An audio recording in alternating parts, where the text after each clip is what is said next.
Bismillahirrahmanirrahim. Assalamualaikum warahmatullahi wabarakatuh. Halo sahabat KPI, perkenalkan saya Nanda Rifatu Zakia dari kelas KPID semester 4. Yang pada kesempatan kali ini saya akan memberikan sedikit penjelasan mengenai pemberdayaan wakaf, di mana yang pertama definisi dari wakaf itu sendiri, yakni menahan benda yang pokok dan menggunakan hasil atau manfaatnya untuk kepentingan bersama.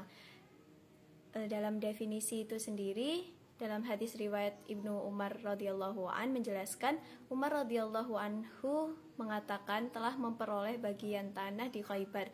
Lalu ia datang kepada Nabi SAW seraya berkata, "Aku telah mendapatkan bagian tanah yang saya tidak memperoleh harta selain yang aku nilai paling berharga bagiku."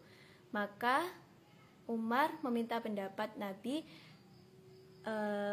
terhadap apa yang akan ia lakukan pada lahan tersebut. Lalu Rasulullah SAW menjawab, "Umar, apabila kamu mau, maka pertahankanlah tanah itu dan kamu dapat menyedekahkan hasilnya." Lalu Umar pun menyedekahkan hasil tanah itu dengan syarat tanahnya tidak boleh dijual, tidak boleh dibeli, diwarisi, ataupun dihibahkan. Misalnya, dalam contohnya pesan yang diberikan, "Uang ini saya wakafkan untuk biaya operasional masjid," maka uang tersebut harus ditahan lalu dikelola dananya untuk kepentingan atau pembangunan masjid. Pemberdayaan wakaf sendiri sudah berlangsung sejak zaman kejayaan Islam, bahkan sejak abad ke-8 dan 9 Hijriah. Wakaf telah mencapai masa kejayaan meskipun dengan sistem pengelolaan yang masih sederhana. Seiring dengan perkembangan zaman, wakaf juga mengalami perkembangan baik dalam bentuk jumlah, pengelolaan, sampai pemberdayaannya. Selain berupa sarana dan prasarana ibadah, saat ini wakaf dapat berupa sarana pendidikan, tanah pertanian, uang, saham, sampai real estate. Pemberdayaan harta wakaf dapat dipergunakan untuk mengatasi berbagai permasalahan sosial demi keselamatan umat secara berkelanjutan tanpa menghilangkan harta asal. Dengan wakaf, nilai kekayaan kekal, manfaat dan kebaikannya akan terus bertambah, sehingga wakaf dapat menjadi amal jariah bagi sang wakif.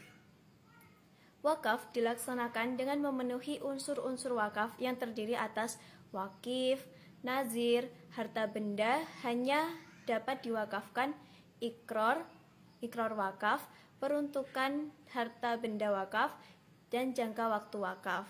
Wakaf akan sangat berguna apabila dikelola dengan struktur pengelola yang profesional. Kenapa harus seperti itu? Tujuannya tidak lain dan tidak bukan agar harta wakaf ini produktif dan bermanfaat bagi masyarakat luas. Nah, Badan Wakaf sendiri telah menetapkan beberapa kebijakan. Di antaranya yang pertama, menitipkan hasil harta wakaf di Bank Islam agar dapat berkembang. Yang kedua, melalui Wizaratul Auqaf, Badan Wakaf berpartisipasi dalam mendirikan bank-bank Islam dan mengadakan kerjasama dalam beberapa perusahaan. Yang ketiga, memanfaatkan tanah-tanah kosong untuk dikelola secara produktif dengan cara mendirikan lembaga-lembaga perekonomian, bekerja sama dengan berbagai perusahaan. Selanjutnya yang keempat, membeli saham dan obligasi perusahaan-perusahaan penting. Pendayagunaan harta wakaf lebih efisien apabila menggunakan wakaf tunai, dikarenakan wakaf tunai dapat dipergunakan lebih fleksibel daripada wakaf dengan benda tidak bergerak. Berdasarkan Undang-Undang Nomor 41 Tahun 2004, penerimaan dan pengelolaan wakaf yang berupa uang dapat diintegrasikan dengan lembaga keuangan syariah. Agar harta wakaf menjadi produktif, harus dikelola dengan manajemen yang baik dan modern, namun tetap berdasarkan syariat Islam, di bawah koordinasi Badan Wakaf Indonesia atau BWI. Sehingga dengan dikelolanya wakaf oleh bidang yang lebih ahli, maka wakaf akan dapat menyokong ekonomi suatu negara agar lebih baik, terutama untuk umat Islam itu sendiri. Demikian sedikit penjelasan mengenai pemberdayaan wakaf. Terima kasih atas segala perhatian. Mohon maaf atas segala kekurangan saya dan khilaf-khilaf yang saya lakukan. Akhirul kalam, wallahu muwaffiq ila aqwamit thoriq. Wassalamualaikum warahmatullahi wabarakatuh.